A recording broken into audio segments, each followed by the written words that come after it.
Nunca creí en nada que no pudiera desmontar con un destornillador o medir con un multímetro. Me llamo Ramiro y he dedicado los últimos 20 años de mi vida a mantener en pie las tripas oxidadas de este hospital. Conozco cada tubería que gotea, cada caldera que amenaza con estallar y cada rincón donde la humedad ha devorado el concreto. Mi trabajo es simple, evitar que el edificio se caiga a pedazos sobre la gente que viene aquí buscando un milagro. Soy un hombre de lógica, de diagramas de flujo, de causa y efecto. O al menos, eso era hasta la semana pasada. Ahora, ni siquiera puedo mirar la luz de un tubo fluorescente sin sentir que algo me observa desde el parpadeo. Para entender lo que pasó, tienen que entender cómo se siente el hospital a las 3 de la mañana. La gente normal duerme a esa hora, pero aquí el tiempo se coagula. El aire se vuelve denso, pesado. No es silencio lo que inunda los pasillos, es una frecuencia baja, un zumbido eléctrico que se te mete en los dientes. Es el sonido de las máquinas de diálisis trabajando, de los respiradores artificiales marcando el compás de vidas que penden de un hilo, y del zumbido constante de las máquinas expendedoras en la sala de espera. A esa hora, el olor a cloro y desinfectante barato pierde la batalla contra el olor humano, sudor agrio, enfermedad rancia y ese aroma metálico de la sangre seca que nunca se va del todo, por más que tallen los pisos. Yo estaba en el sótano, en mi taller, un cuartucho sin ventanas donde me escondo para tomar café y fingir que no escucho los gritos de la sala de urgencias 2 pisos arriba. Estaba revisando el inventario de válvulas cuando la radio en mi cinturón graznó. Era Salinas, el ingeniero de turno. Su voz sonaba distorsionada, mezclada con estática, pero el tono de fastidio era inconfundible. Me dijo que los sensores de temperatura del ala norte, en el tercer piso, estaban disparados. Según el sistema, hacía un frío glacial en una zona que, teóricamente, ni siquiera debería tener flujo de aire. El ala norte. Solo escuchar el nombre me provocó una punzada de irritación en la base de la nuca. Esa sección del hospital lleva cerrada oficialmente desde el 95, supuestamente por una remodelación que nunca termina o por problemas de asbesto en los techos. La administración cambia, los directores van y vienen, pero el ala norte sigue igual, sellada con tablaroca barata y cintas de precaución que ya han perdido el color. Nadie va allá arriba. Ni los médicos, ni las enfermeras, ni siquiera nosotros, los de mantenimiento, a menos que sea una emergencia absoluta. Es un desperdicio de espacio en un hospital que revienta de pacientes, pero en la burocracia federal hay puertas que es mejor no abrir. Traté de discutir con Salinas. Le dije que seguramente era un error del sensor, que esas termocuplas son viejas y fallan con la humedad. Pero él insistió. Dijo que el sistema de alarma central estaba marcando una anomalía crítica en el sistema de ventilación y que si no iba a checarlo, la auditoría nos caería encima. Maldije por lo bajo, tomé mi caja de herramientas y mi linterna de alto alcance y salí del taller. El trayecto hacia los ascensores fue una procesión entre camillas. Pasé por urgencias y vi lo de siempre, familias durmiendo en el suelo sobre cartones, policías custodiando a algún herido de bala, enfermeras con ojeras tan profundas que parecían moretones. Nadie me miró. Con mi uniforme gris manchado de grasa, soy invisible. Soy parte del mobiliario, como los extintores o los botes de basura. Subí al elevador de carga, el único que llega hasta el tercer piso sin necesidad de una llave especial en el tablero. La caja metálica gimió al cerrar las puertas. Ese elevador siempre ha tenido un defecto, tiembla violentamente al pasar del segundo al tercer nivel. Me apoyé contra la pared fría, cerré los ojos y esperé el sacudón. Cuando llegó, las luces del techo parpadearon y por un segundo me quedé en total oscuridad, escuchando el rechinar de los cables de acero en el cubo del ascensor, como si algo pesado se arrastrara allá arriba. Fue solo un instante, luego la luz volvió con su tono amarillento y enfermizo. El timbre sonó y las puertas se abrieron. Lo primero que me golpeó no fue el frío, sino el olor. Esperaba ese hedor a polvo cerrado, a humedad estancada y a excremento de rata que tienen los lugares abandonados. Pero no. Lo que me recibió fue un aroma penetrante, casi agresivo, a limpieza. Olía a éter, ese olor dulce y picante que ya casi no se usa, mezclado con algo floral, como perfume de gardenias barato o talco antiguo. Era un olor que no pertenecía a este siglo, un olor que me recordó instantáneamente a la casa de mi abuela, pero distorsionado, como si estuviera cubriendo algo podrido debajo. Salí del elevador y di unos pasos. El pasillo del ala norte se extendía frente a mí, largo y oscuro. Se suponía que la electricidad estaba cortada en esta sección, pero al final del corredor, una luz parpadeaba con un ritmo irregular, proyectando sombras largas que parecían estirarse y contraerse como dedos negros sobre el linóleo. Encendí mi linterna y el haz de luz blanca cortó la penumbra. El lugar no estaba tan sucio como recordaba.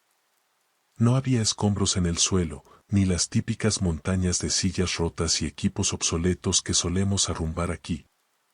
De hecho, el piso brillaba bajo la luz de mi linterna, como si lo hubieran encerado recientemente. Eso fue lo primero que activó mi alarma interna. ¿Quién demonios vendría a limpiar un piso clausurado a las 3 de la mañana? Pensé en los de intendencia. A veces contratan gente nueva que no conoce las zonas restringidas y terminan limpiando donde no deben.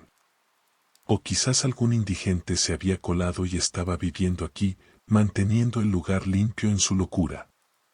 Caminé despacio, mis botas de seguridad haciendo eco en el vacío.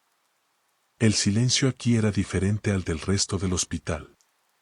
No había zumbido de máquinas, no había tos lejana. Era un silencio absoluto, presurizado, como si el aire estuviera conteniendo la respiración. Me dirigí hacia el panel de control del aire acondicionado, que estaba a mitad del pasillo.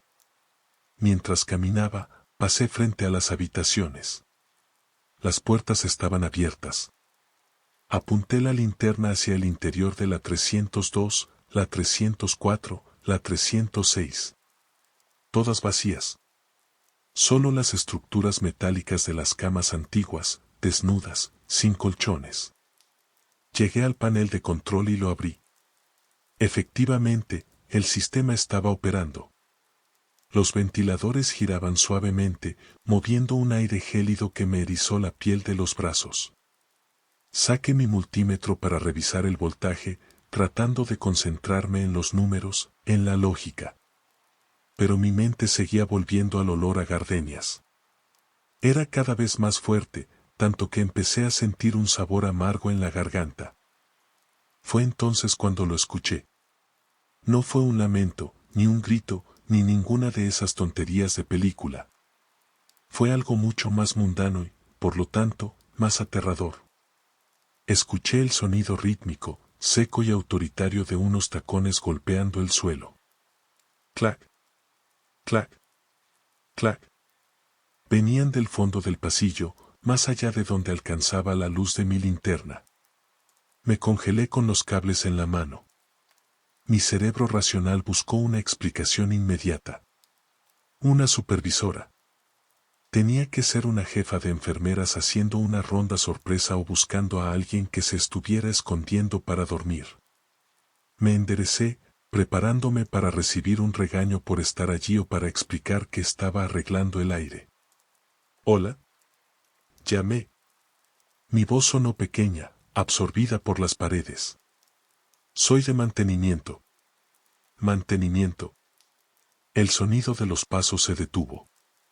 Esperé 5, 10 segundos. Nada. Bajé la vista hacia mis herramientas, pensando que quizás el eco me había jugado una mala pasada. Pero entonces, los pasos se reanudaron, esta vez más rápidos, más cerca. Clac, clac, clac, clac. Alcé la linterna y apunté hacia la oscuridad. El haz de luz tembló un poco, delatando mi nerviosismo. Y entonces la vi. Al final del pasillo, justo en el límite donde la luz se disolvía en la negrura, había una figura. Era una mujer. Estaba de espaldas a mí, inclinada sobre un carrito de metal que no había visto antes. Llevaba un uniforme blanco impecable, pero no era el conjunto de filipina y pantalón que usan las enfermeras hoy en día.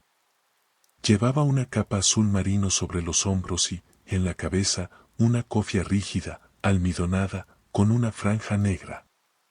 Parecía salida de una fotografía de los años 70.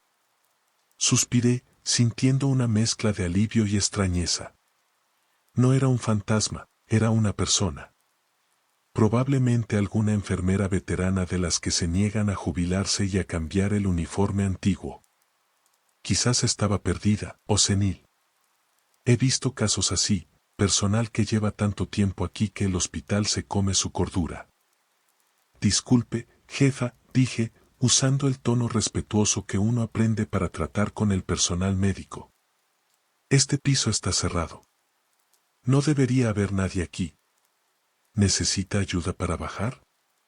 La mujer no se giró de inmediato. Siguió manipulando algo sobre el carrito metálico. Escuché el tintineo inconfundible de vidrio contra vidrio, el sonido de ampollas rompiéndose. El olor a gardenia se intensificó de golpe, volviéndose casi sofocante, mezclándose con ese frío antinatural que salía de los ductos de ventilación. Lentamente, con una rigidez casi mecánica, la enfermera giró la cabeza hacia mí. La distancia y la luz dura de mi linterna hacían difícil ver sus rasgos con claridad, pero pude notar que era una mujer mayor. Su rostro era pálido, severo, con líneas de expresión profundas marcadas alrededor de la boca. No parecía asustada de verme. Al contrario, su expresión era de una molestia contenida, como si yo fuera un niño interrumpiendo una conversación de adultos. «Llegas tarde», dijo. Su voz no tenía eco. Sonó seca, plana, como si me hablara justo al oído y no desde 10 metros de distancia. Me quedé parpadeando, confundido. «¿Cómo dice?», pregunté, dando un paso vacilante hacia ella. «El paciente de la 309 se está agitando mucho», dijo ella, con una autoridad que me hizo detenerme en seco. «Necesito que me ayudes a sujetarlo». El doctor ya autorizó el procedimiento. Mi mente trató de procesar la información. ¿Paciente? ¿En la 309? Acababa de pasar por esas habitaciones. Estaban vacías. No había camas, no había equipos, no había nada. Era imposible que hubiera un paciente allí. «Oiga, señora, creo que se está confundiendo», le dije, tratando de mantener la calma, aunque un nudo empezaba a formarse en mi estómago. «Aquí no hay pacientes. Este piso está en obra negra. Vamos, la acompaño al elevador». Ella me ignoró por completo. Se dio la vuelta, empujó su carrito con un chirrido metálico y entró en la habitación 309. La luz del pasillo parpadeó de nuevo, y por un segundo, juraría que escuché algo más. No eran pasos, ni voces. Era el sonido húmedo y desesperado de alguien tratando de respirar con los pulmones llenos de líquido. Un estertor agónico que venía de esa habitación supuestamente vacía. Mi instinto me gritaba que diera media vuelta, que corriera hacia el elevador, que bajara al sótano y me encerrara en mi taller. Pero soy un hombre curioso, y soy un hombre escéptico. «Es una confusión», me repetí. «Es una señora mayor que se ha traído a algún paciente de otro piso y se ha perdido. Tenía que ser eso. Si la dejaba ahí sola con un paciente en un área clausurada, y algo pasaba, sería mi culpa. La negligencia en este hospital se paga con cárcel, y yo tengo una hija en la universidad. No podía arriesgarme. Apreté el mango de mi linterna hasta que los nudillos se me pusieron blancos y caminé hacia la habitación 309. El frío se hizo más intenso con cada paso, calando a través de mi overol, metiéndose en mis huesos. Al llegar al umbral de la puerta, me detuve. Lo que vi dentro de esa habitación desafiaba todo lo que yo sabía sobre la realidad de esa noche. La habitación no estaba vacía. Y ojalá, por Dios santo, ojalá lo hubiera estado. Habitación 309 no era una ruina llena de polvo. Era un quirófano operativo, una cápsula del tiempo conservada en formol. Entrar ahí fue como cruzar una frontera invisible donde las leyes de la física se torcían. Afuera, en el pasillo, el hospital se caía a pedazos. Adentro, las baldosas del suelo brillaban con una blancura inmaculada y las paredes estaban pintadas de ese verde pálido institucional que se usaba hace décadas para, supuestamente, calmar a los nerviosos. Lo primero que noté, antes incluso que al paciente, fue el equipo médico. No eran las máquinas digitales compactas con pantallas LED que veo en la terapia intensiva de abajo. Eran armatostes beige, cajas metálicas pesadas con perillas analógicas y pantallas de tubo de rayos catódicos que emitían un zumbido grave. Un monitor cardíaco dibujaba una línea verde temblorosa que saltaba rítmicamente, acompañada de un bip agudo que se clavaba en mis sienes. Bip, bip, bip. El sonido era demasiado nítido, demasiado real. En la cama yace un hombre.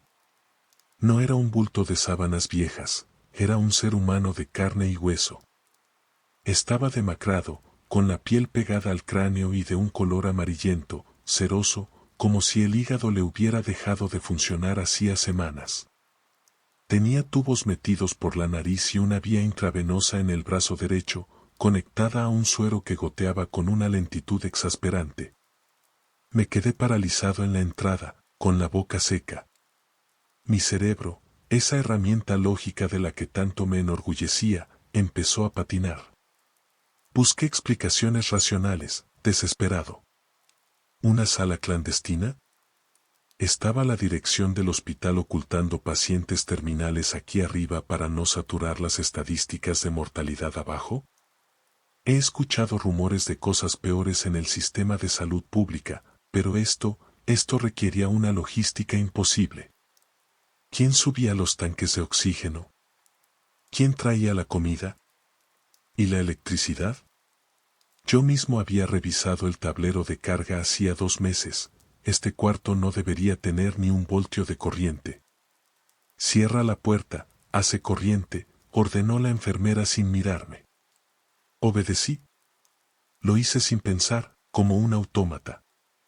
El clic de la puerta al cerrarse sonó definitivo, aislándonos del pasillo y del resto del mundo. El aire dentro de la habitación era aún más frío, un frío químico que olía a alcohol y a ese aroma dulzón y repugnante de la enfermedad avanzada. La mujer, Socorro, se movía con una eficiencia aterradora. No caminaba, se deslizaba alrededor de la cama ajustando válvulas y revisando el flujo del suero. De cerca, su uniforme se veía aún más anacrónico. La tela era gruesa, almidonada, y crujía con cada movimiento. En su gafete, un rectángulo de plástico duro oxidado en los bordes, solo se leía ENF. Socorro, jefatura de piso.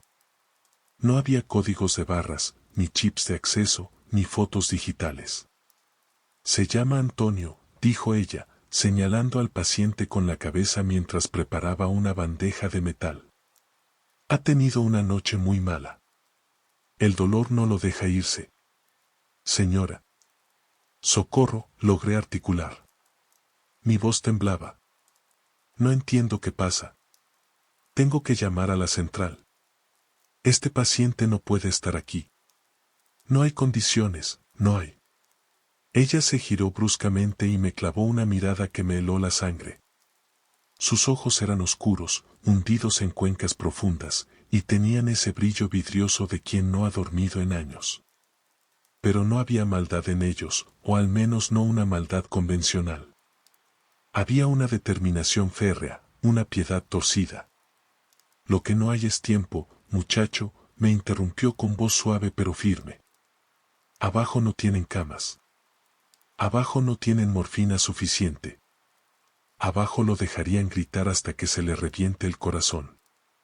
Aquí lo cuidamos. Aquí le damos paz. ¿Vas a ayudar o vas a dejar que sufra?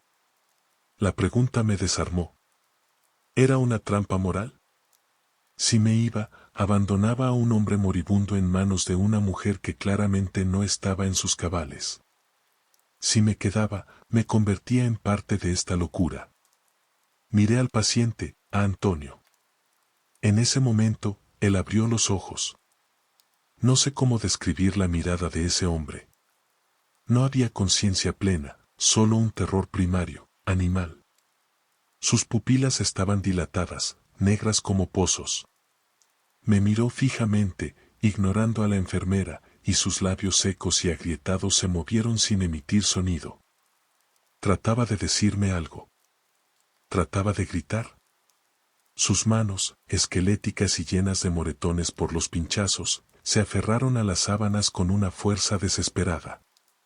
Se está agitando otra vez, dijo Socorro, suspirando con cansancio. Sujétalo del brazo izquierdo. Necesito encontrar la vena y si se mueve lo voy a lastimar. Yo soy de mantenimiento, no puedo tocar a los pacientes, balbuceé, retrocediendo un paso hasta chocar con la pared fría. Sujétalo, ordenó ella. La voz no fue un grito, fue un latigazo. Una orden que no admitía réplica, la voz de una autoridad que llevaba décadas mandando en esos pasillos. Mis piernas se movieron solas. Me acerqué a la cama, sintiendo que me hundía en una pesadilla de la que no podía despertar. El olor a gardenias era ahora insoportable, me mareaba, se mezclaba con el olor a sudor rancio del hombre. Extendí la mano y tomé el brazo izquierdo de Antonio. El contacto fue lo que rompió mi última barrera de escepticismo. Esperaba tocar algo frío, o quizás algo incorpóreo si mi mente me estaba jugando una mala pasada. Pero no.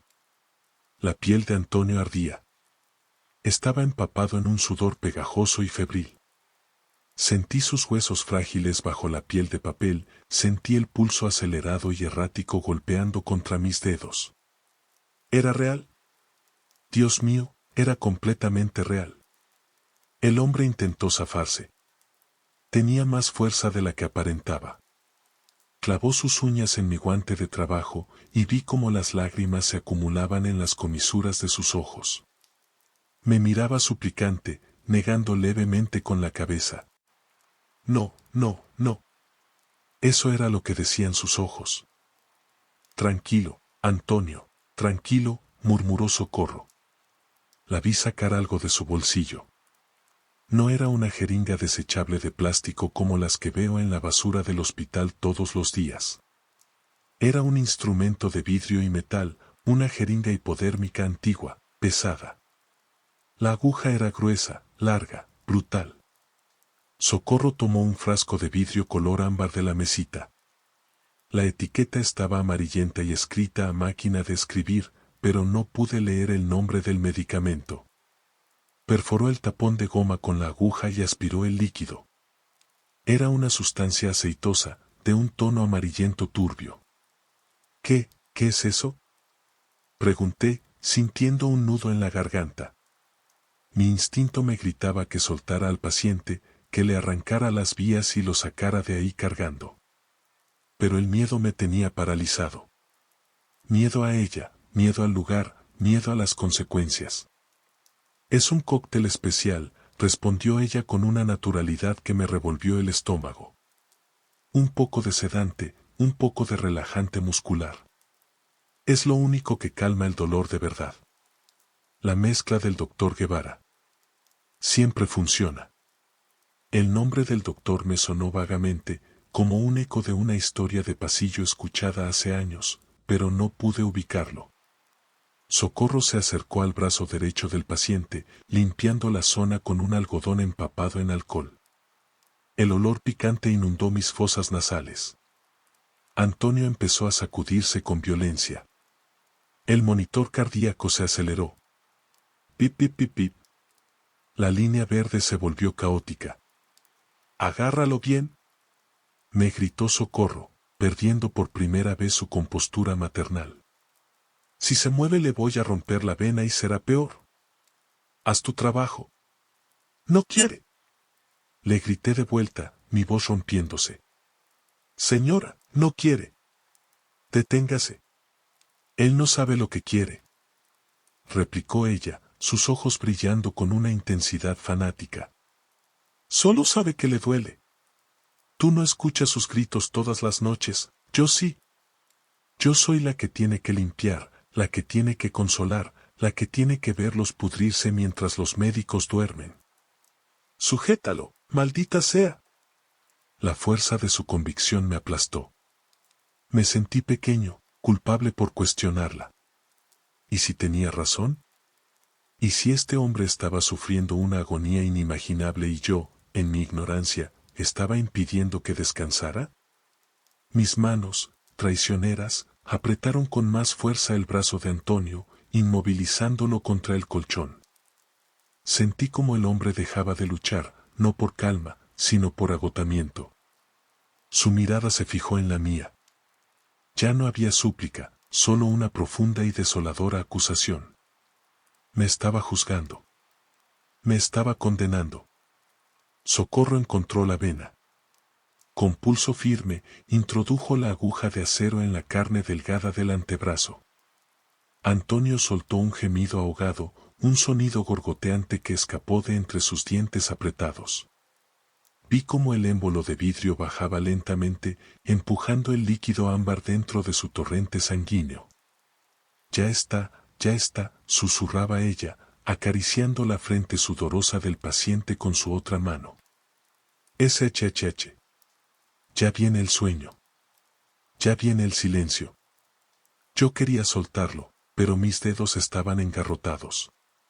Sentía las vibraciones del cuerpo de Antonio disminuyendo. La tensión en sus músculos se desvanecía, volviéndose flácido, pesado. ¿Ves?, dijo Socorro, mirándome con una sonrisa tenue, casi dulce. Solo necesitaba un poco de ayuda. A veces es mucho trabajo para una sola enfermera. Hay tantos que necesitan irse. El monitor cardíaco empezó a ralentizarse. Los bips se hicieron más espaciados. Bip, bip, bip. Mi respiración era agitada, el aire me faltaba como si el oxígeno de la habitación se hubiera consumido. Miré el reloj de pared que colgaba sobre la puerta. Las manecillas estaban detenidas a las 3:33. Y entonces, una duda atroz me asaltó. No sobre el fantasma, no sobre la locura. Una duda sobre mí mismo. ¿Estaba yo alucinando por una fuga de gas en el aire acondicionado? Esa era la explicación lógica. Monóxido de carbono. Hipoxia. Debía ser eso. Estaba tirado en el pasillo, soñando todo esto mientras me asfixiaba lentamente. Tenía que ser eso. Porque si no lo era, si esto estaba pasando de verdad, entonces yo acababa de ayudar a matar a un hombre. Intenté convencerme de la teoría del gas. Despierta, Ramiro, despierta, me repetía mentalmente. Pero la sensación de la piel de Antonio bajo mis manos era tan detallada, tan específica, podía sentir la textura de los vellos de su brazo, la rugosidad de una vieja cicatriz en su muñeca. Ningún sueño tiene esa textura. Ninguna alucinación huele a gardenias y muerte con tanta precisión. Se está yendo, anunció Socorro. Sacó la aguja con un movimiento rápido y presionó un algodón sobre el pinchazo. Una gota de sangre oscura brotó y manchó la sábana blanca, floreciendo como una rosa roja en la nieve. El monitor dio un pitido largo, continuo. Bip, bip. La línea verde se volvió plana. Socorro suspiró, un sonido que pareció liberar toda la tensión de la habitación. Se enderezó, guardó la jeringa en su bandeja y me miró. Gracias, dijo. Y por primera vez, me sonrió plenamente. No fue una sonrisa amable. Fue una mueca de complicidad. Como si acabáramos de compartir un secreto inconfesable. Tienes buenas manos para esto. Manos fuertes. Hacía tiempo que no tenía un ayudante tan dócil. Solté el brazo del muerto como si me quemara. Retrocedí tropezando, chocando contra el monitor, que se tambaleó pero no cayó. El sonido del pitido continuo taladraba mi cerebro. ¿Qué le hizo? Susurré, horrorizado. Lo curé, respondió ella simplemente, anotando algo en una libreta metálica que colgaba a los pies de la cama. Hora del deceso, 3:35 de la mañana. Causa, paro respiratorio. Ahora, si me disculpas, tengo que preparar la 312. La señora Martínez también está sufriendo mucho. La normalidad con la que habló de la siguiente víctima fue lo que me rompió. No era un evento aislado. Era una ronda. Una rutina. Y yo estaba atrapado en medio de su turno. Tenía que salir de ahí. Tenía que huir antes de que me pidiera ayuda con la señora Martínez. Giré hacia la puerta, mis manos temblaban tanto que apenas pude agarrar la perilla. Pero antes de abrirla, algo en la muñeca del hombre muerto llamó mi atención. Al soltarlo, su brazo había caído inerte a un costado de la cama, dejando expuesta la pulsera de identificación plástica. La lógica me obligó a mirar. Necesitaba un nombre, un dato, algo para reportar cuando bajara y llamara a la policía. Me acerqué, conteniendo la respiración, y leí la etiqueta. Lo que leí me hizo dudar, por un segundo, si yo mismo estaba vivo. La etiqueta de plástico, amarillenta y quebradiza por el paso del tiempo, tenía letras mecanografiadas en tinta negra, algo borrosas pero perfectamente legibles bajo la luz fría de la habitación. Paciente, Antonio Rivas. Fecha de ingreso, 14 de noviembre de 1985. 1985. Mi cerebro se detuvo. Fue un colapso cognitivo total. Sentí como si el suelo bajo mis pies se licuara. No podía ser. Acababa de sentir su pulso. Acababa de ver el vapor de su aliento. Acababa de ayudar a matarlo. Pero la fecha me miraba fijamente, burlándose de mi cordura. Levanté la vista hacia el rostro de Antonio, buscando una respuesta, negando la realidad. Y entonces, el horror me golpeó con la fuerza física de un mazo. El hombre que segundos antes me miraba con terror y súplica, ya no estaba. El cambio no fue mágico, fue biológico y acelerado, una descomposición en cámara rápida que desafiaba a la naturaleza. Delante de mis ojos, la carne de su rostro comenzó a hundirse, chupándose hacia el cráneo como si una aspiradora invisible absorbiera la vida desde adentro. Los ojos, esos ojos negros que me habían juzgado, se opacaron, se secaron y se colapsaron en las cuencas, convirtiéndose en dos pasas arrugadas y lechosas. La piel, antes cerosa y sudorosa, se tornó gris, luego negra, apergaminada, pegándose a los huesos. El olor a gardenias y medicina desapareció de golpe, desplazado por una bofetada de aire viciado, un hedor dulzón y nauseabundo a carne podrida y encierro antiguo. El bip continuo del monitor se distorsionó, bajando de tono hasta convertirse en un gruñido grave, estático, gutural, antes de apagarse por completo. Retrocedí, tropezando con mis propios pies, soltando un grito que se me ahogó en la garganta. Choqué contra la pared y sentí que la pintura se deshacía en mi espalda. Miré a mi alrededor. La habitación inmaculada, el quirófano perfecto, se estaba desmoronando.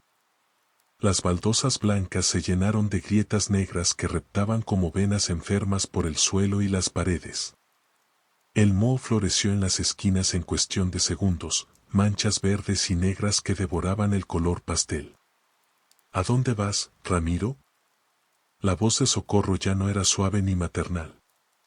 Sonaba hueca, metálica, como si hablara a través de un tubo oxidado desde el fondo de un pozo. Me giré hacia ella, temblando incontrolablemente, con la linterna bailando en mi mano sudorosa.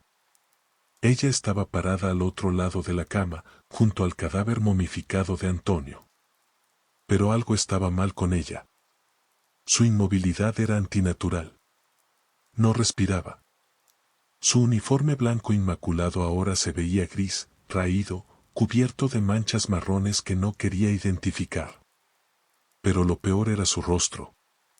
Su cara se había relajado en una expresión vacía, inerte, como una máscara de cera derretida. Y sus ojos no me miraban a mí. Miraban a través de mí, hacia un punto infinito detrás de mi cabeza. Todavía no terminamos, dijo. Su mandíbula se movió con un chasquido seco, clac, como una articulación dislocada. La señora Martínez está esperando. Y el niño del 315. Todos tienen dolor. Todos quieren irse. Dio un paso hacia mí. Sus movimientos eran espasmódicos, entrecortados, como una marioneta manejada por alguien con mal pulso. Clac, clac. El sonido de sus tacones ya no era rítmico, era el sonido de huesos golpeando el concreto. ¡Aléjese!, grité, blandiendo mi linterna como si fuera un arma. ¡No se me acerque! Socorro inclinó la cabeza hacia un lado, en un ángulo imposible, casi 90 grados, hasta que escuché el crujido de sus vértebras cervicales. Sonrió. Pero su boca se abrió demasiado, estirando la piel de sus mejillas hasta que pareció que se iban a rasgar. «Eres un buen ayudante», susurró, y esta vez su voz sonó duplicada, como si dos personas hablaran al mismo tiempo, una mujer vieja y una niña pequeña. «Tienes el toque. Sentiste cómo se iba, ¿verdad? Sentiste cómo descansaba. ¿Te gustó?» La acusación me perforó el pecho. La culpa, mezclada con el terror, me dio la adrenalina que necesitaba. Me di la vuelta y me lancé hacia la puerta. Agarré la perilla y tiré. Estaba trabada. No tenía seguro, simplemente no giraba, como si el metal se hubiera fundido con el marco hacía décadas. «¡Ábrete, maldita sea, ábrete!», sollocé, golpeando la madera con el hombro. Detrás de mí, escuché el chirrido del carrito de metal acercándose. Skeak, skeak. Y el sonido de algo arrastrándose. No eran los pasos de Socorro. Era algo más pesado. Me arriesgué a mirar por encima del hombro y casi pierdo la razón. El cuerpo de Antonio, esa momia seca y negra, se estaba incorporando en la cama. Sus brazos esqueléticos se extendían hacia mí, con los dedos en garra, temblando con la vibración de la muerte. Y Socorro estaba detrás de él, con las manos sobre los hombros del cadáver, guiándolo, empujándolo hacia mí como si fuera un títere macabro. «Él quiere agradecerte», dijo la enfermera, riendo suavemente. Una risa seca, como hojas muertas arrastradas por el viento. El pánico se apoderó de mí. Olvidé la técnica, olvidé el cuidado. Retrocedí un paso y le di una patada a la puerta con toda la fuerza de mis botas de seguridad, justo al lado de la cerradura. La madera podrida se dio con un estruendo y la puerta se abrió de golpe, escupiendo astillas y polvo. Salí disparado al pasillo, cayendo de rodillas sobre el linóleo sucio. El aire afuera era gélido, pero real. Olía a polvo y abandono, no a gardenias. Me levanté a trompicones, jadeando, buscando desesperadamente el camino hacia los ascensores. Pero el pasillo había cambiado. Ya no estaba oscuro. Una luz roja, de emergencia, parpadeaba rítmicamente, bañando todo en un tono sangriento y estroboscópico. Y no estaba solo. A lo largo de todo el corredor del ala norte, las puertas de las habitaciones estaban abiertas. Y en cada umbral había alguien. Sombras. Figuras estáticas, paradas justo en el límite de la luz roja. Hombres en batas de hospital, mujeres con camisones antiguos, niños con la cabeza vendada. Todos estaban pálidos, con la piel grisácea y los ojos hundidos en sombras negras.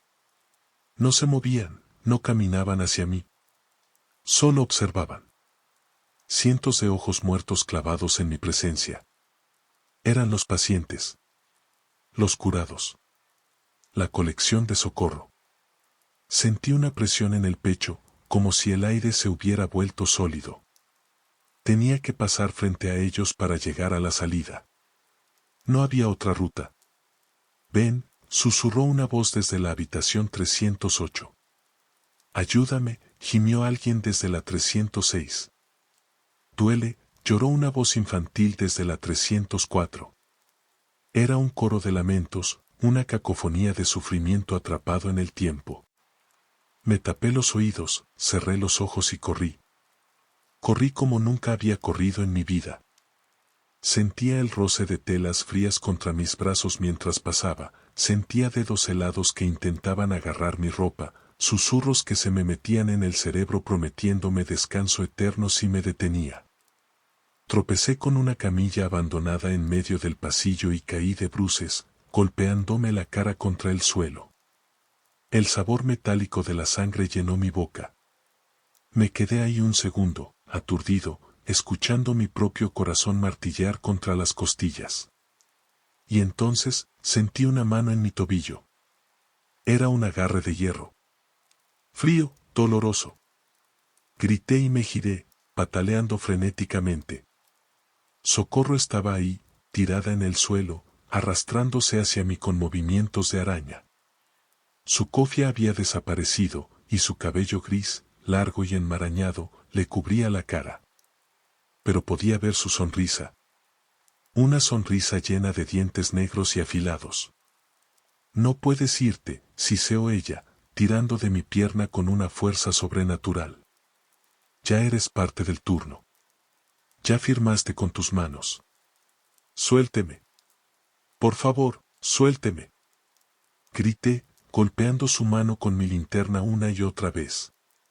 El metal de la linterna chocó contra su mano con un sonido sordo, como golpear carne congelada. Ella no se inmutó.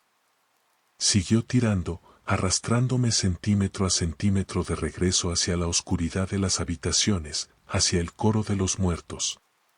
Mis uñas rascaban el suelo, buscando agarre, pero me resbalaba sobre el polvo. En mi desesperación, metí la mano en el bolsillo de mi overol buscando mi destornillador, cualquier cosa para clavársela. Mis dedos se cerraron alrededor de un objeto frío y cilíndrico. El frasco. El frasco de sedante que había dejado en mi bolsillo sin pensar. Lo saqué y, con un movimiento instintivo, se lo estampé en la cara. El vidrio se rompió con un estallido agudo. No sé si fue el impacto o el contenido residual del frasco lo que le hizo daño, pero Socorro soltó un alarido que no era humano. Era el sonido de 1000 sirenas de ambulancia sonando a la vez, un chillido que hizo vibrar los cristales de las ventanas. Me soltó. Aproveché el segundo de libertad. Me puse de pie, ignorando el dolor en mi tobillo, y corrí los últimos metros hacia las escaleras de emergencia. No esperé al ascensor. Me lancé contra la barra de pánico de la puerta de la escalera. Estaba oxidada, dura. ¡Vamos!, grité, empujando con todo mi peso. Detrás de mí, el chillido cesó.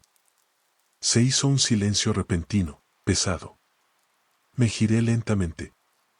Socorro estaba de pie a mitad del pasillo, bajo la luz roja intermitente. ¿Ya no corría? Estaba perfectamente erguida, alisándose el uniforme con las manos, volviendo a su postura de matrona severa. Los pacientes en los umbrales también se habían enderezado.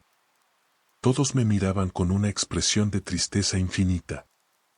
Nos veremos mañana, Ramiro, dijo ella, con su voz normal, clara y autoritaria, resonando en la acústica del pasillo. Trae más fuerza. ¿La vas a necesitar? La puerta de la escalera se dio con un gemido metálico y caí hacia el descanso de concreto. La puerta se cerró de golpe detrás de mí, cortando la luz roja y dejándome en la penumbra gris de la caja de escaleras. No paré. Bajé los escalones de 3 en 3, tropezando, casi rodando, huyendo de ese tercer piso maldito. Llegué a la planta baja, abrí la puerta y salí al vestíbulo principal del hospital. La luz blanca, brillante y segura de la recepción me cegó momentáneamente. El ruido de la vida cotidiana, teléfonos sonando, gente hablando, el zumbido de las máquinas, me golpeó como una ola.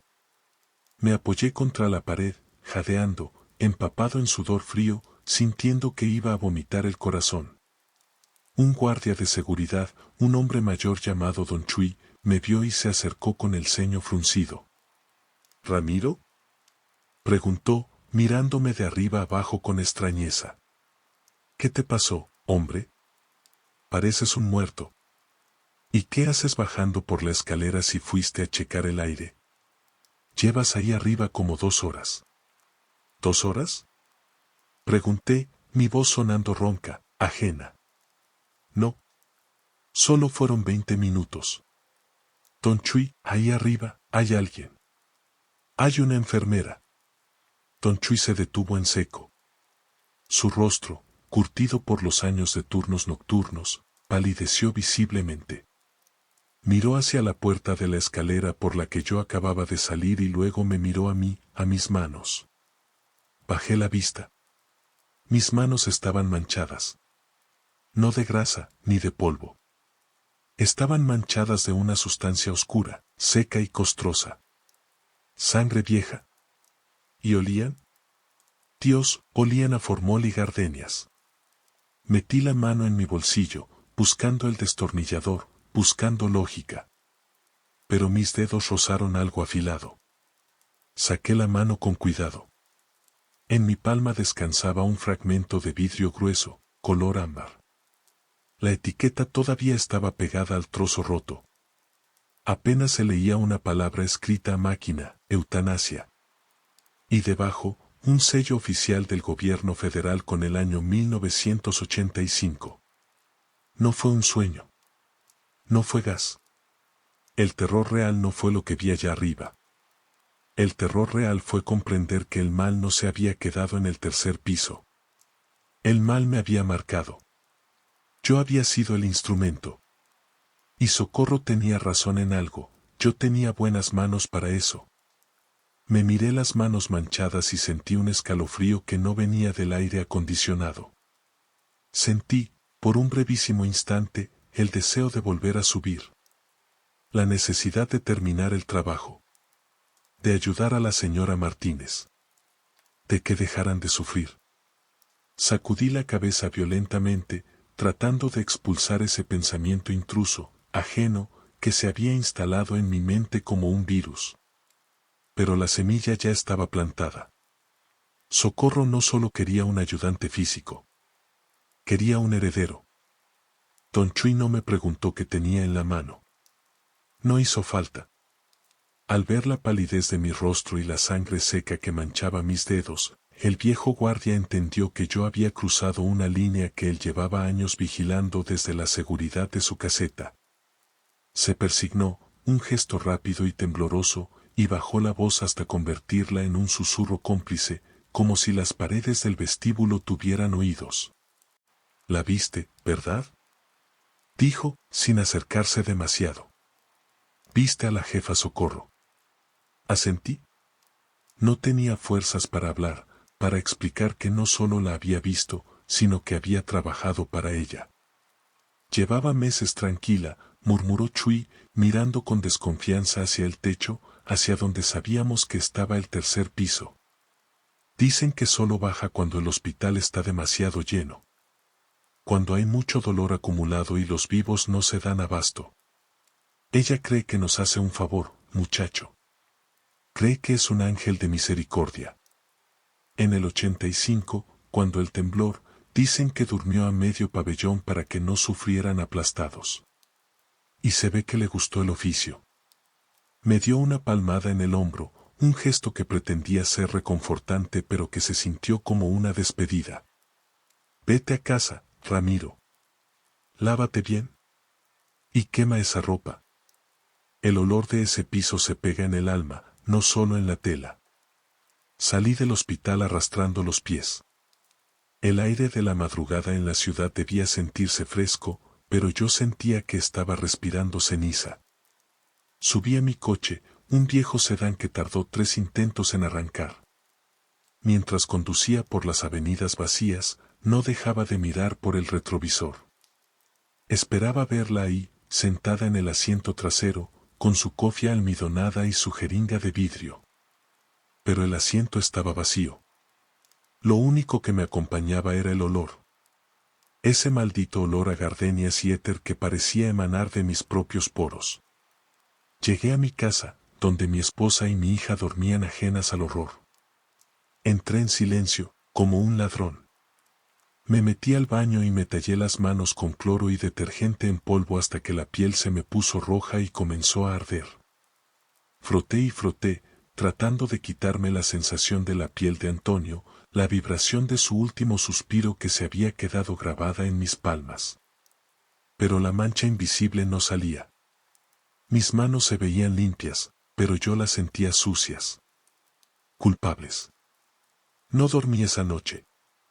Me senté en la orilla de la cama, vigilando la puerta, escuchando los ruidos de la casa.